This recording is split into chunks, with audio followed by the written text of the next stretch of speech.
à tous, et bien aujourd'hui rendez-vous pour la suite de notre série Village d'Astérix avec la maison de Panoramix. Alors pour ça, il va vous falloir du carton, donc 2 triangles précisément, 18 cm à la base, 12 cm en hauteur. Donc vous voyez la position des fenêtres et de la porte. Alors, ce qu'il vous faut aussi, bien sûr, c'est de la pâte autodurcissante. Vous connaissez le principe. On va l'abaisser comme une pâte à gâteau. Et je vais donc l'imprimer avec le moule impression pierre, en plus de faire l'impression de la poutre ici au cure-dent. Quoi d'autre? La cheminée sera faite de la même façon en pâte autodurcissante imprimée. Le toit, par contre, ici est en bois.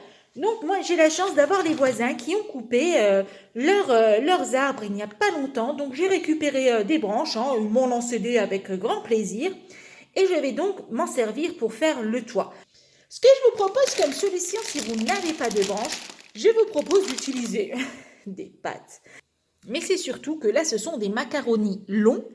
Et donc, vous allez pouvoir les couper à la longueur que vous voulez. Et vous voyez, c'est quand même assez grand en diamètre, on va dire, pour représenter un rondin de bois. Je l'utiliserai sur un autre projet pour vous prouver que ça fonctionne. Et oui, nos deux côtés sont faits.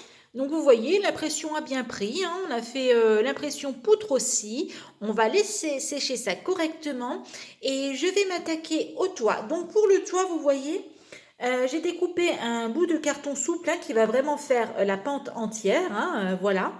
Je lui ai mis 9 cm en largeur à peu près. Je vais peut-être réduire un peu, je ne sais pas, je vais peut-être passer à 8.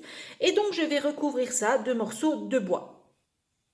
Et la maison de Panoramix et Phoenix aussi. Donc vous voyez, ça rend bien le bois. Bon, malheureusement, il y a trop de cache-misère à faire.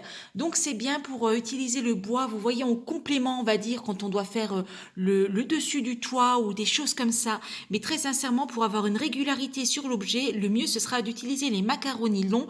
Et là, vous verrez ça sur la maison d'Astérix qui arrive à la suite de celle-ci.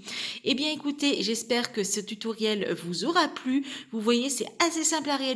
Un peu de pâte autodurcissante, du carton, des bouts de bois ou des macaronis, un peu d'herbe, le tour est joué. Votre maison est réalisée. À très très vite sur ma chaîne. Si cette vidéo vous a plu, abonnez-vous.